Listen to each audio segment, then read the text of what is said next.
लग्नानंतर होईलच प्रेम मालिकेच्या आजच्या भागामध्ये आपण पाहत आहोत, मानिनी रागारागातच आता घराबाहेर निघालेली असते. नंदिनी पाहते आणि म्हणत असते, आई तुम्ही कुठे बाहेर चाललायत का? तेव्हा मानिनी म्हणते, हो ग, माझं थोडं इम्पॉर्टंट काम आहे, तेच करण्यासाठी मी बाहेर निघालेली आहे. असं म्हणता क्षणी आता लगेचच इकडे नंदिनी म्हणते, आई मी ना आज मस्त पालकाची तुम्हाला आवडती तशी भाजी करणार होते आणि सोबतच सगळ्यात महत्त्वाचं म्हणजे की मी इथे ना त्याच्यासोबत भाकरी करू की काय करू ह्या गोष्टी मला इथे समजत नव्हत्या आणि त्याच तुम्हाला मला विचारायच्या होत्या, म्हणूनच म्हटलं काय करणार आहे. आता तेव्हाच मानिनी दुसऱ्या विचारामध्ये असते आणि मानिनी दुसऱ्या विचारामध्ये असताना ती जास्त फारसं काही इथे नंदिनीशी बोलत नाही. काय झालं आई, तुम्ही कसल्या तरी विचारात आहात का? काय झालं, कसलं टेन्शन वगैरे आहे का? असं आता इथे नंदिनी बोलत असते. आता तेव्हाच मानिनी म्हणते, नाही ग, काही नाही झालेलं. नाही आई, मला तुम्ही कसल्या तरी वेगळ्याच टेन्शनमध्ये आणि वेगळ्याच विचारात दिसत आहात. सगळं काही ठीक आहे ना? तर आता लगेचच मानिनी मनातच बोललेली असते की तुझ्या बहिणीने काढलेल्या इज्जतीचे ढिंडोरे पाहण्यासाठी इथे मी निघालेले आहे, असं इथे ती बोलते. तेव्हाच लगेच नंदिनी बोलल्यानंतर, ऐका काय झालेलं आहे, पण हे शब्द ती मनात बोललेली असते त्यामुळे काही एवढा इश्यू होत नसतो. तर आपण पाहतो की आता ती ह्या सगळ्या गोष्टी इथे बोलल्याबरोबरच आता इकडे मात्र नंदिनी विचार करत असते, आई काहीतरी झालेलं आहे जे तुम्ही इथे माझ्यापासून लपवत आहात का? असं इथे बोलल्याबरोबरच आता मानिनी म्हणते, नाही नंदिनी, मला ना एका ठिकाणी खूप अर्जंटली पोहोचायचं आहे, प्लीज मी जाऊ का? ठीक आहे आई, चालेल ना, असं म्हणून आता ती तिथून निघून गेलेली असते. तर आपण पाहतो की आता इकडे दुसऱ्या बाजूला ज्या कॅफेमध्ये जीवा गेलेला असतो त्याच कॅफेमध्ये इथे काव्या सुद्धा अनिशाचा वेट करत बसलेली असते. आता तिच्याकडून तो पुस्तकातलं गुलाबाचं फूल खाली पडलेलं असतं, त्यामुळे ते जीवाने तिच्या हातामध्ये ठेवलेलं असतं. ह्याच गोष्टीचा आता इथे बऊ करून सुनीताने मानिनीला फोन केलेला असतो आणि हे सगळं काही आता ज्या टेबलवर ही जी काव्या बसलेली असते तो टेबल जे फॉर जीवा आणि के फॉर काव्या याच अक्षराचं असतो आणि हे टेबल ह्यांचं असतं. इकडे वेटरशी चौकशी केल्यानंतर असं समजतं की इथे एकही टेबल आत्ता अवेलेबल नाहीये, प्लीज तुम्ही इथे थोडंसं ॲडजस्ट करू शकता का? काव्याने स्पष्टपणे नाही म्हणून सांगितलेलं असतं, तर इकडे जीवाने सुद्धा नाही म्हणून सांगितलेलं असतं. पण आता रिक्वेस्ट केल्यानंतर शेवटी जीवाला काव्याच्या समोर बसावं लागतं. तर आपण पाहतो की आता इथे सुनीता ह्या दोघांना बघतच असते. तेव्हा आता जे फॉर जीवा आणि त्याचबरोबर के फॉर काव्या ह्या अक्षराकडे ते दोघे जण बघत असतात. त्याचबरोबर आपण पाहतो की आता काव्या म्हणत असते की मला तुझ्याशी कुठलाही वाद घालायचा नाहीये आणि त्याचबरोबर मला तुझ्यासोबतच्या असलेल्या आठवणी सुद्धा इथे ठेवायच्या नाहीयेत. तर आता जीवा म्हणत असतो, हे बघ, मला सुद्धा तुझ्यासोबतच्या आठवणी कुठल्याही नकोयत आणि तुझ्यासोबत मैत्री सुद्धा नकोय. मैत्री करण्यासारखी तुझ्याकडे कुठलीही कुवत नाहीये. तेव्हा काव्या म्हणते, अच्छा, म्हणजे तुला आता माझी मैत्री सुद्धा नकोय?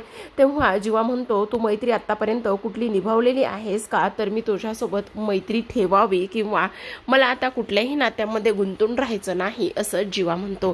तेव्हा काव्या सुद्धा म्हणत असते की हे बघ, मी माझा सगळा भूतकाळ विसरून जाण्याचा प्रयत्न करते आणि तो मी विसरले सुद्धा आहे. मी माझ्या आयुष्यात खूप एन्जॉय करत आहे, आनंदी आहे.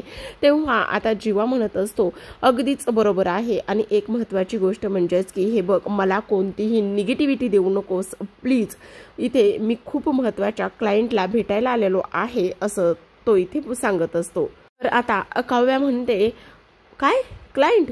अरे तुझा आणि त्याचबरोबर क्लायंटचा लांबपर्यंत सुद्धा कधी संबंध नव्हता. तू कधी अगोदर सुद्धा तू स्वतःच्या पायावर उभा नव्हतास आणि आत्ता सुद्धा तू स्वतःच्या पायावर उभा नाहीयेस आणि आत्ता तू क्लायंटला भेटायला इथे आलेला आहेस. मस्करी करतोयस का? तर जीवा म्हणत असतो, हे बघ, ह्या अशा टोनमध्ये माझ्याशी बोलायचं नाही, समजलं तुला? आणि तेव्हा काव्या त्याला मुद्दामूनच डिमोटिवेट करण्याचं काम करत असते. आता जीवा म्हणतो, तू डिग्निटी सोडून बोलत आहेस, जरा शांत बसणार आहेस का? पण आता काव्या चिडलेली असते आणि तिने डायरेक्टच इथे त्याच्यावरती नाही ते आरोप करण्याचं काम केलेलं असतं. जीवाला राग येतो, उठून उभा राहतो आणि म्हणत असतो, एक मिनिट, अजिबात माझ्याशी ह्या भाषेमध्ये बोलायचं नाहीये. तू माझ्या आयुष्यामध्ये होतीस तोपर्यंत मी काहीही करू शकलेलो नव्हतं, पण आता तू माझ्या आयुष्यातून निघून गेलेली आहेस म्हणून मी बऱ्याच गोष्टी इथे करतोय. तुझी बहीण माझ्यासोबत खंबीरपणे उभी आहे आणि मला साथ देत आहे. जोपर्यंत ती माझ्या आयुष्यात आहे तोपर्यंत मी कधीच हरणार नाही, समजलं. आणि ती तुझ्यासारखी नाहीये, ती पाय रोवून खंबीरपणे माझ्या पाठीशी उभी आहे, समजलं. शांत, स्वज्वळ आणि त्याचबरोबर समंजसपणा काय आहे ना ते तुझ्या बहिणीकडून शिकायला हवंयस तू, समजलं तुला. आता ह्या दोघांचं भांडण इथे सुरू असतं. तेवढ्यातच सुनीताने मानिनीला कॉल करून विचारलेलं असतं, ग मानिनी तू कुठपर्यंत आलेली आहेस? तर मानिनी म्हणते बस इथे चौकातच आलेली आहे, लेफ्ट घेऊन निघली की लगेचच मी कॅफेपर्यंत पोहोचते, पण खूपच ट्रॅफिक आहे ग, ये लवकर, असं म्हणून त्या दोघी फोन ठेवतात. तर आपण इकडे पाहतो की युग त्याच्या खोलीत असतो. आता रम्या मुद्दामूनच साफसफाईचं नाटक करत इथपर्यंत पोहोचलेली असते. साफसफाई करण्यासाठी आलेली रम्या युगला म्हणते, युग जरा खोलीच्या बाहेर जातोस का प्लीज, मला ना तुझ्या ह्या खोलीचं साफसफाई करायची. तेव्हा तो म्हणतो, अगं रम्या असं काय करतेस, आत्ता मगाशी तर येऊन गेलीस ना साफसफाई करण्यासाठी आणि आता तुला कुठली साफसफाई करायची आहे हे तर मला अजिबातच कळत नाही.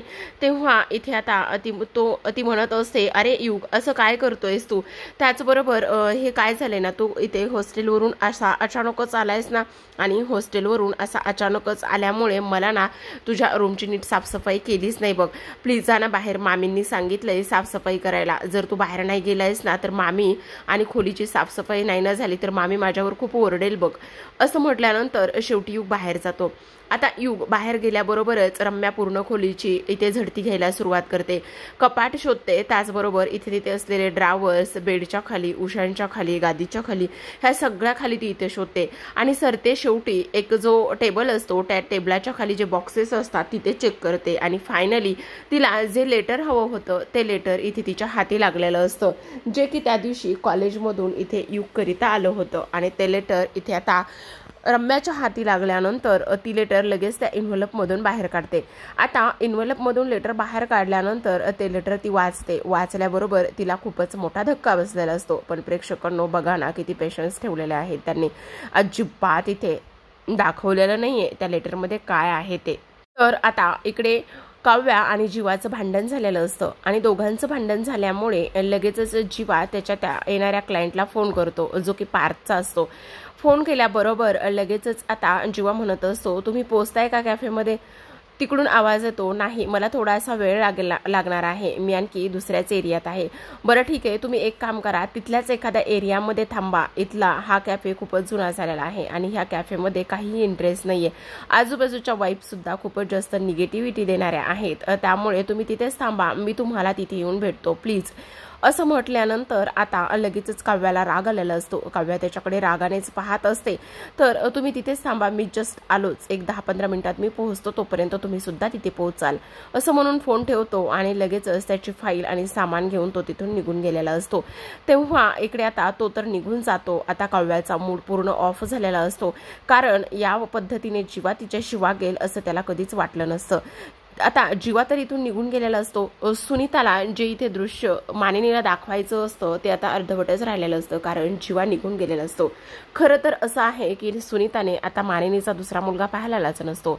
तर आता आपण पाहतो मानिनी तिथे आलेली असते, सुनीताशी ती बोलते आणि बोलल्याबरोबरच, अगं इथे मला माफ कर ग मानिनी, तू का माफी मागतीस का, काय झालेलं आहे? तेव्हा इथे ती म्हणत असते, तुला एक गोष्ट सांगू का, आता बघ ना इथे तो मुलगा जस्ट आता काही मिनिटापूर्वीच इथून निघून गेलेला आहे आणि तेव्हा इथे बघ तुझी सून एकटीच बसलेली आहे. तेव्हा आता मानिनी रडायलाच लागते. ती म्हणत असते, काय तर काय झालेलं काय आहे त्यांच्यामध्ये? अगं आता त्यांच्यामध्ये मला वाटते की छोटंसं भांडण झालंय आणि त्यामुळे तो इथून निघून गेलेला आहे, असं इथे ती बोलते. तेव्हाच मानिनी म्हणत असते, काय करायचं मला तर काहीच कळत नाही, हे सगळं कशा पद्धतीने होतंय, ह्या सगळ्या गोष्टी मला इथे समजत नाहीत वगैरे वगैरे, हे सगळं काही इथे ती बोलते.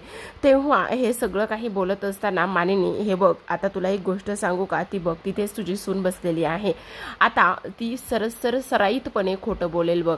आता ती तिथे बसलेली आहे, पण काही वेळापूर्वी तिचा बॉयफ्रेंड सुद्धा तिच्या बाजूला बसलेला होता. ही अशी मुलं आहेत ना सर, लगेचच एका हातसफाईने खोटं बोलतात.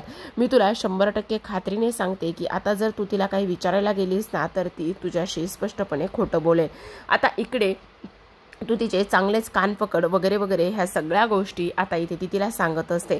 तेव्हाच मानिनी म्हणते ते तर मी करणारच आहे। आता मानिनीला राग आलेला असतो आणि मानिनीला राग आल्यानंतर ती लगेचच काव्याला जाब विचारायला जात असते। पण इकडे तिला आता जी सुनीता आहे ती इथे अडवण्याचं काम करते आणि म्हणत असते प्लीज आत्ता नकोयस प्लीज। तर इकडे मानिनीला आता पारचा फोन आलेला असतो आणि मानिनीला पारचा फोन आल्यानंतर इकडे तो म्हणत असतो अगं आई तू कुठे आहेस, कामात आहेस का? नाही रे पार्थ बोल ना, काय झालं? अगं काही नाही, मला तुझ्याशी थोडंसं बोलायचं होतं। तू कामात आहेस का? हो पण काय काय झालेलं आहे का? अरे काय अगं आई काय आहे ना, आता नवरात्री आहे ना आणि नवरात्री असल्यामुळे मी विचार केलेला आहे की काव्यासाठी 9 रंगाच्या साड्या सिलेक्ट कराव्यात किंवा घ्याव्यात। पण मला आई कळतच नाही ग साड्यातलं, म्हणजे बघ ना काठपदराची घ्यायची, सिंथेटिक मधली घ्यायची का कुठली घ्यायची, जरी बॉर्डरची वगैरे मला सांग ना प्लीज।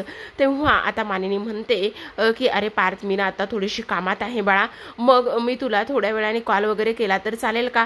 तेव्हाच पार्थ म्हणतो आई बरं ठीक आहे, मी एक काम करतो, मी ज्या साड्या घेणार आहे ना त्या साड्यांचे सगळे तुला फोटो वगैरे काढून पाठवतो, मग तू आरामात सांग। पण आई एक गोष्ट मात्र नक्की हा, मी ह्या साड्या काव्यासाठी सरप्राईज म्हणून घेणार आहे, प्लीज तू आत्ता तिला ह्या सगळ्या गोष्टी सांगू नकोस हा।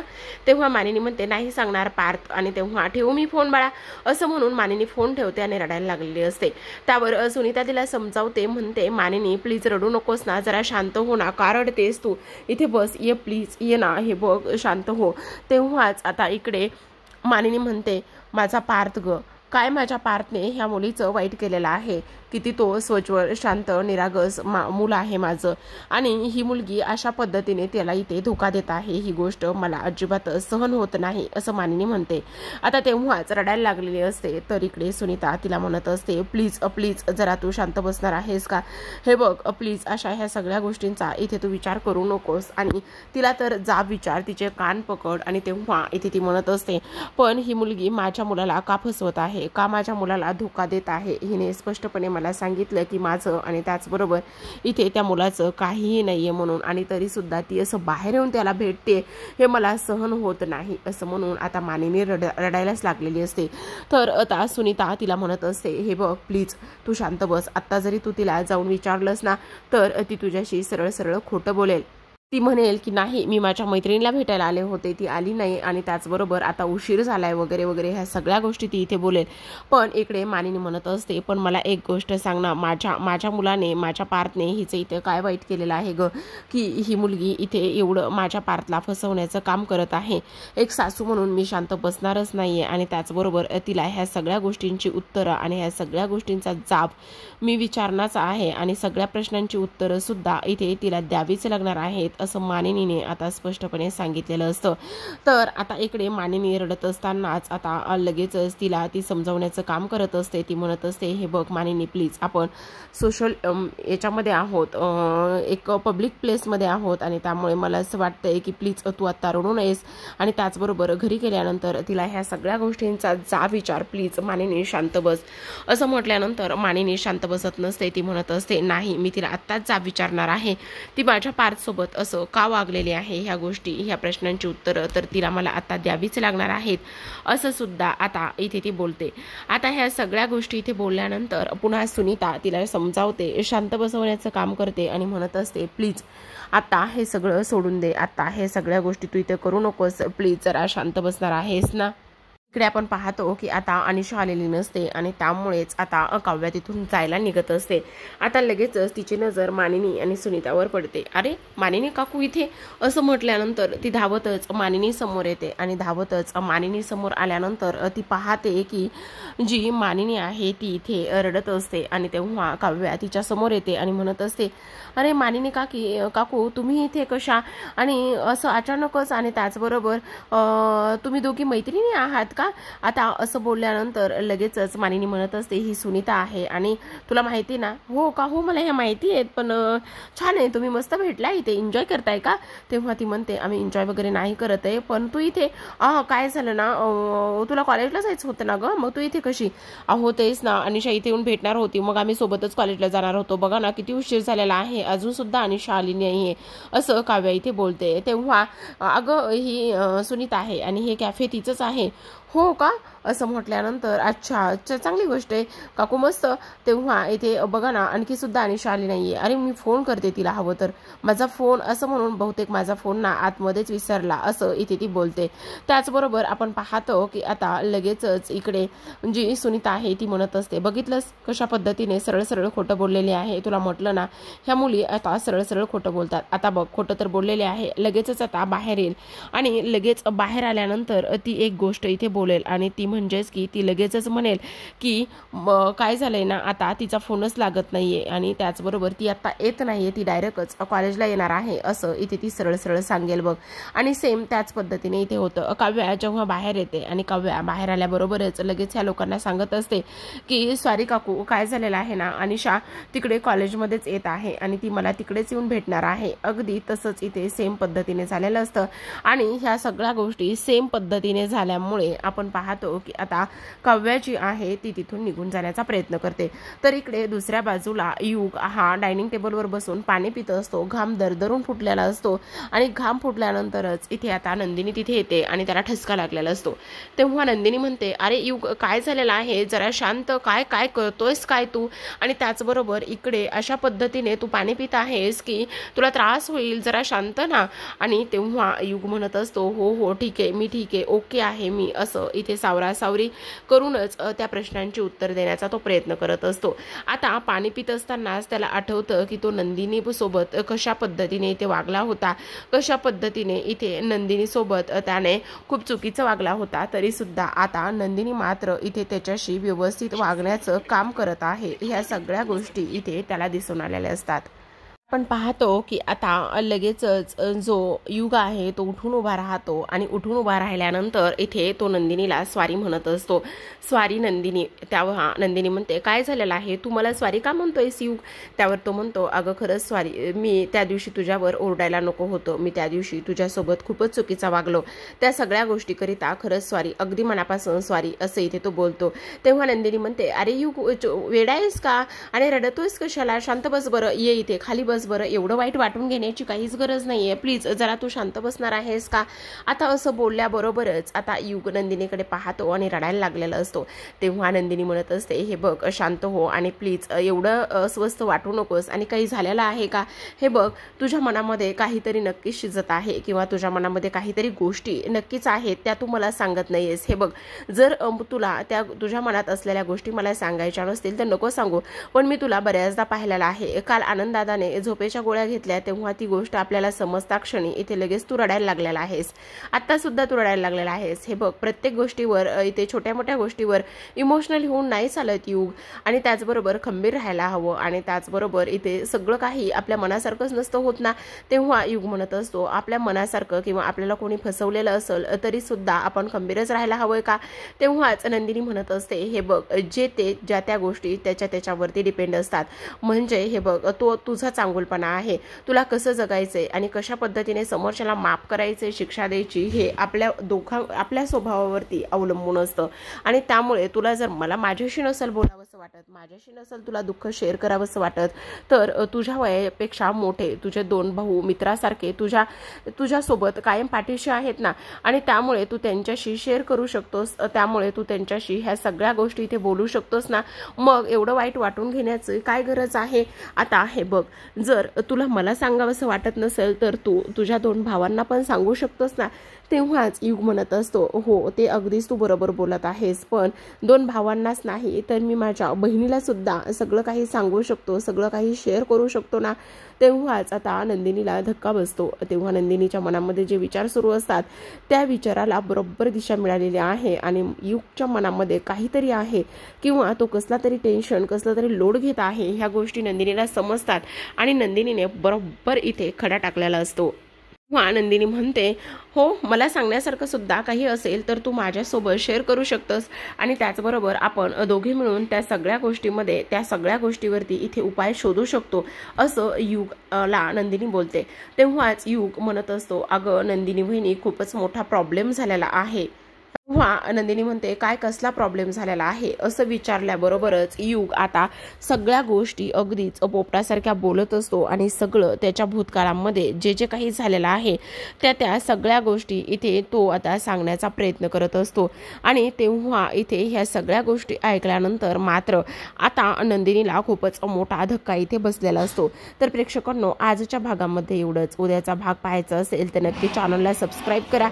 उद्याच्या भागामध्ये आपल्याला असं पाहायला मिळणार आहे की आता नंदिनी म्हणत असते, नंदिनी म्हणते खरं खरं सांग, एवढीच गोष्ट आहे ना, तू आणखी माझ्यापासून कुठली आणखी एखादी गोष्ट वगैरे काही लपवत तर नाही आहेस ना। आता तेव्हाच इकडे युग म्हणत असतो, नाही मी तुझ्यापासून आणखी कोणतीही गोष्ट लपवत नाही।